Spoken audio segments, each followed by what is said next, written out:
I've spent most of my time at the conference here at the National Museum of Korea. I have been to Korea before in 2004 for a meeting of the International Council of Museums. Since I've seen the museum, this is new to me, and it is a fantastic facility. It really is of world-class value, and it's a pleasure to see.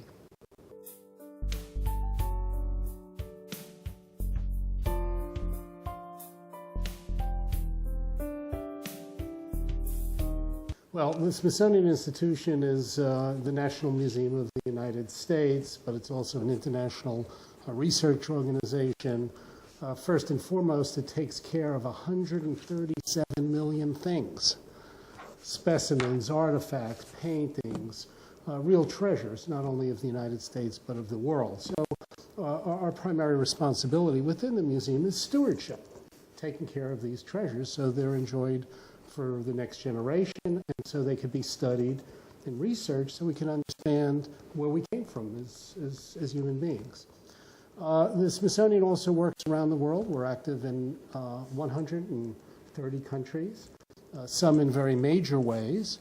We do a lot with regard to the understanding and protection of the environment, understanding tropical ecology, for example. We try to save species.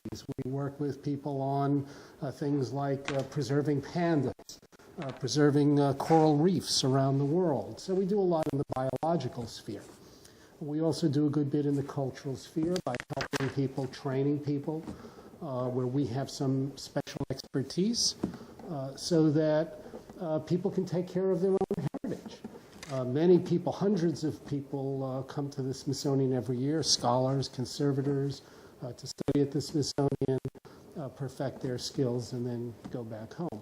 In some cases, the Smithsonian mounts what I'd call cultural relief efforts, rescue, recovery, where there has been either a natural disaster or there's a condition because of conflict where we're asked to help another museum or cultural institution take care of their material. Such happened in Iraq after the Iraqi war in terms of the museum, where our conservators helped out. This past 2 years since the earthquake in Haiti, we've been very active and sent about 70 people to work in Haiti, mainly because the capacity in Haiti wasn't sufficient. Korea has a good deal of capacity. You have fine institutions, you have very good conservators. Korea is very capable of taking care of its own material. Haiti wasn't and needed that kind of help. On the other hand, sometimes there's large disasters where people come and help the United States, where we need experts from other countries.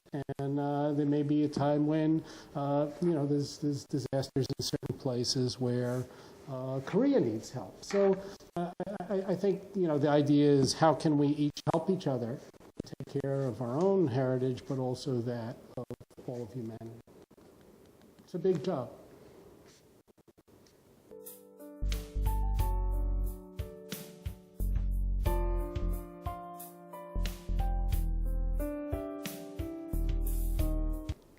The most difficult part of the Haiti recovery project was actually getting going.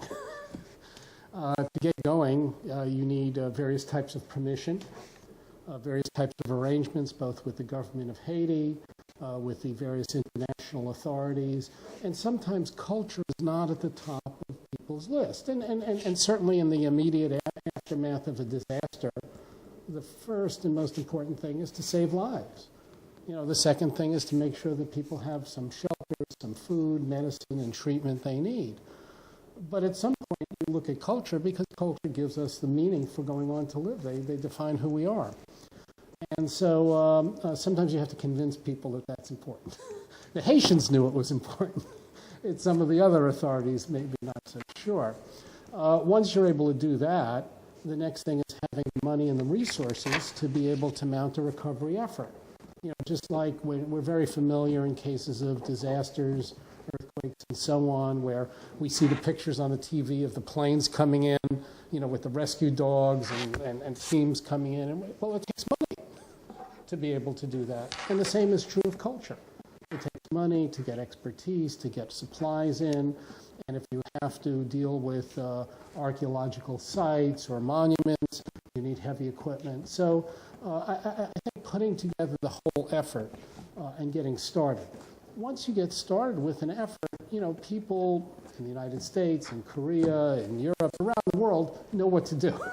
They know how to take care of paintings. They know how to take care of artifacts. So the hardest thing in a recovery effort is just establishing a base, having the money, getting the permission, and really setting up the effort.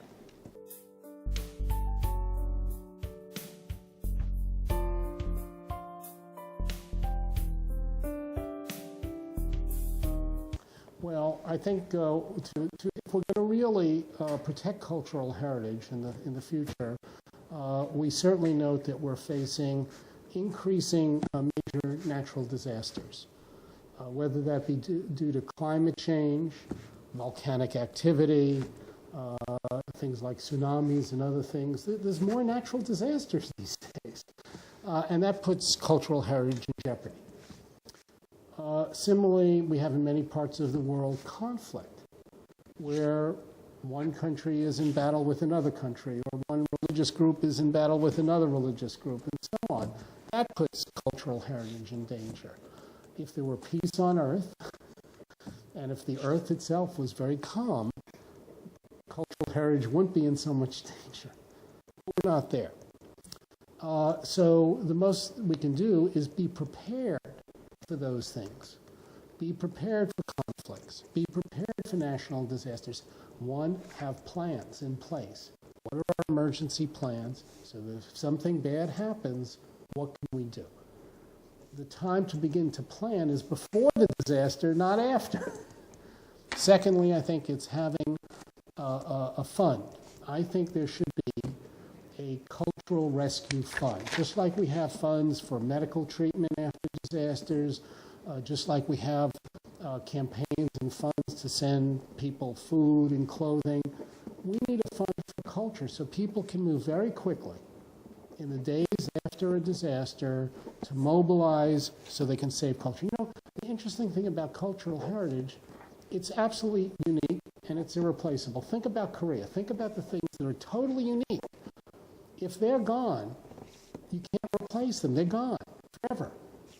And so I think having plans in place, having a fund, and then having a network of people from the country, from the international community who can be mobilized quickly to act to save cultural heritage. So I think that's what we need.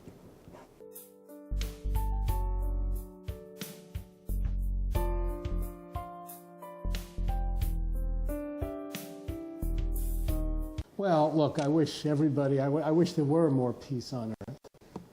And in the coming year, the world has experienced very economically hard times.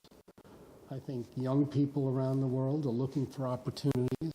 I'm maybe a little older than you, and a little older generation. The older generation in Korea has gone through many struggles. They've done that because they want a better life for their children. And I hope that the economy improves. I hope it's a more peaceful Earth. And so I hope people of my generation, the older generation, can have their wishes fulfilled for their children, so their children can have the opportunity and make a life even beyond their own.